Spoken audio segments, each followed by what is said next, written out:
Четвърта част. Айде 10 секунди. Имаш 3 секунди, брат, айде. Имаш 10 секунди Аре. да минеш през всеки един магазин и да вземеш всичко.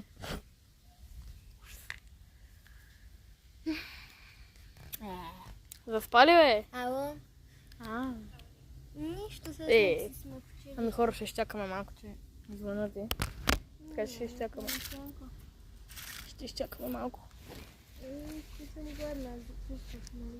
Не съм гладна. Хора, нали виждате тази опаковка? Искам да видите нещо. От опаковката това се е залепило тук. Вау. Окей, след малко ще се включи, когато продължаваме с историята. Пау. Хора, ChatGPT напълно изключи. Не ни отговаря, защото ние пробвахме да му кажем да продължава, нали? Съвсем изключва, така че до тук беше поредицата. Бях в ресторанта, наядоха се, бях в мола, ChatGPT купи всичко. Надявам се. И се прибра, тя отвори нещата и да. До тук стигнахме, защото ChatGPT вече не ни отговаря. Айде, чао. Айде, бай.